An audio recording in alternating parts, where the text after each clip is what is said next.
Et il est temps de retrouver Adrien Gindre. Bonjour Adrien. Bonjour Bress. En toute franchise, l'invité politique aujourd'hui, Olivier Faure, premier secrétaire du Parti Socialiste. Bonjour Olivier Faure. Bonjour à vous. Tard hier soir, les socialistes, communistes, écologistes et insoumis ont posé les bases d'un accord. Un nouveau front populaire, pour reprendre vos termes. L'objectif, ce sont des candidatures uniques partout en France pour les législatives qui arrivent. Est-ce que c'est le retour de Jean-Luc Mélenchon, Premier ministre? Non. Non. Il y avait la dernière fois une forme d'évidence. Il avait été l'homme des 22%. Et donc, il était celui qui avait la force principale au sein d'une gauche qui cherchait à s'unir pour faire face et pour faire front. En l'occurrence... En cas de victoire de la gauche, il ne sera pas Premier ministre. Vous ne soutiendrez pas cette idée? Non. C'est clair pour les insoumis également, ça? Mais je ne suis pas insoumis, donc je ne peux pas vous répondre à leur place. Mais ce sont vos partenaires d'alliance? Mais la réalité, c'est qu'il y a une réalité politique et que dans l'élection européenne, vous avez eu une force qui a été la force principale, qui était la force socialiste, avec place publique. Et en l'occurrence, c'est Raphaël Glucksmann qui est arrivé en tête de la gauche au moment des élections européennes.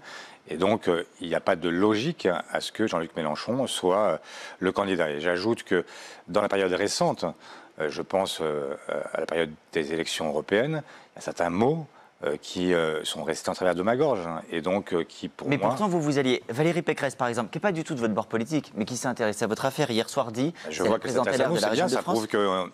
Elle s'intéresse. Les socialistes ont vendu leur âme, dit-elle, pour un plat de lentilles aux insoumis. Ni leur dérapage antisémite, ni leur violence, leur clientélisme communautariste ne les auront dissuadés. Vous avez vendu une partie de votre âme pour cet accord? Je vois qu'à chaque fois qu'on parle de la France insoumise, on essaie de laisser penser que ça sent le soufre. Ça sent pas le soufre? Non, ça ne sent pas le soufre. Et vous êtes à l'aise avec tout ce qu'ils disent et tout ce qu'ils font? Mais je ne suis pas à l'aise avec tout ce qu'ils disent. La preuve, c'est que pendant la campagne, nous nous sommes opposés, même brutalement. Quand nous nous sommes retrouvés hier, je leur ai dit mon fait. Je leur ai dit ce que je n'avais pas apprécié du tout dans cette campagne électorale, et y compris, je l'ai dit avec des mots qui étaient des mots durs.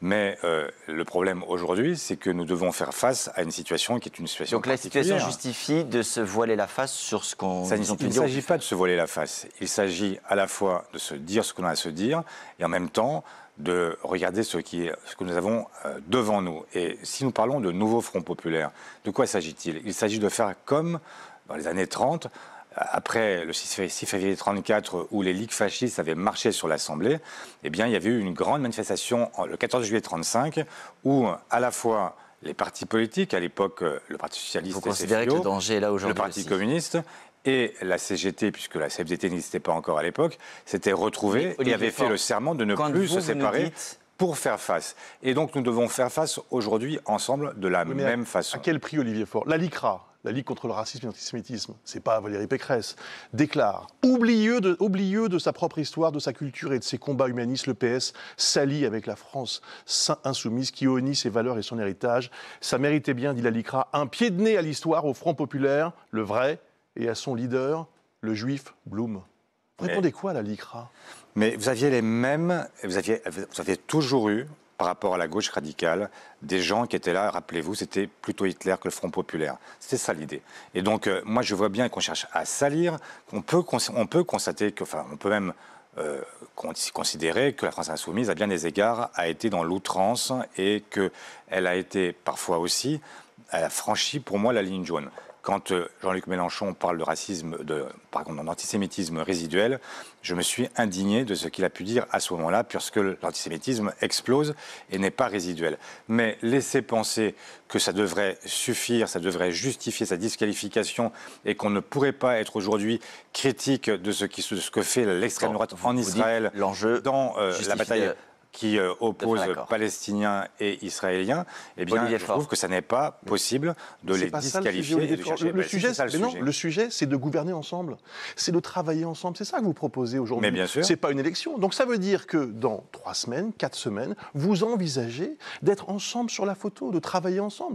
Mais je vais vous dire pourquoi. C'est ça la question. Mais je vais vous dire ce qu'on ferait ensemble. Moi, par exemple, sur la réforme des retraites, j'étais avec eux et j'ai marché avec eux et j'étais fier de le faire. Vous défendrez la retraite à 60 ans comme c'était le programme de J'étais sur l'assurance chômage. Je suis aujourd'hui. Je vais vous répondre sur l'assurance chômage. Je considère que cette réforme est en réalité une tuerie, pour reprendre les mots. Olivier Faure, laissons un instant le gouvernement. De toute façon, en l'occurrence, on ne sait pas quel sera son avenir.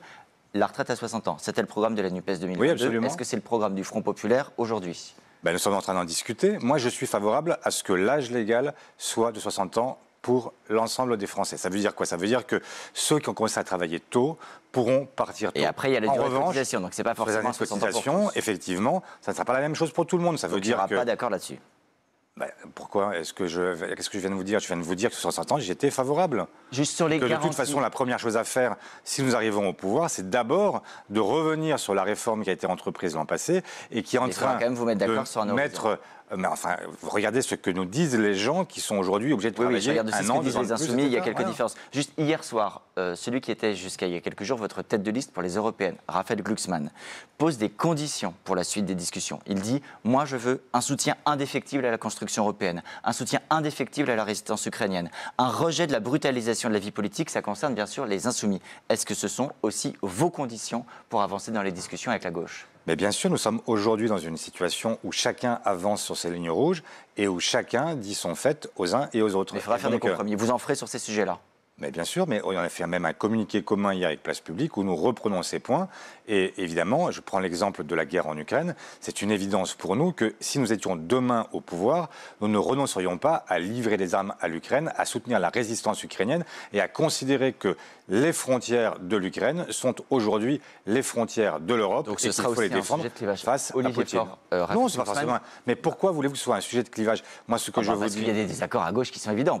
Encore une fois, on peut fermer les yeux, mais il y en a. Même dans l'accord il y a 2 ans que nous avions conclu avec les uns avec les autres, nous avions déjà annoncé ce que nous annonçons là. Vous avez dit en début d'entretien non pour Jean-Luc Mélenchon à Matignon. Est-ce que c'est oui à vos yeux pour Laurent Berger, qui est la proposition faite par Raphaël Glucksmann? C'est une proposition faite hier par Raphaël Glucksmann. Elle dit qui ne quoi? vous engage pas?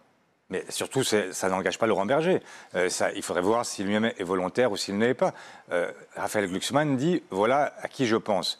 Parce que ça dit quoi? Ça permet de dire que le Front populaire, ça n'est pas exclusivement un accord entre des partis politiques. Ça doit être quelque chose de beaucoup plus large. Et ce que nous souhaitons, et ce qui change de tous les accords qui ont été conclus jusqu'ici, c'est que la société civile organisée puisse trouver sa place aussi. Moi, je souhaite un gouvernement demain qui ne soit pas exclusivement composé par les alliés politiques que nous sommes, mais aussi où on retrouve des personnalités de la société civile, des intellectuels, des économistes, des syndicalistes, des gens quand même, c'est qui que ont une expérience de terrain et qui peuvent aussi apporter beaucoup. Bien. On a eu des technocrates pendant 7 ans. Maintenant, il serait bon d'avoir des gens de terrain qui viennent aussi porter leur expérience au gouvernement. Le sentiment, c'est que vous avez un peu dissous Raphaël Glucksmann hier soir avec cette Mais accord. Mais pourquoi voulez-vous qu'on ait dissous qui que ce soit? Raphaël sera dans cette histoire. Il y a une telle différence entre ce que vous avez annoncé dans la nuit et ce qu'il a dit aux 20h hier soir. Mais qu'est-ce qu'on a annoncé dans la nuit? Sinon que nous sommes face à l'extrême droite. Et quel est le combat que porte Raphaël Glucksmann? C'est précisément le combat contre l'extrême droite. Donc nous sommes parfaitement raccord. Merci Olivier Faure.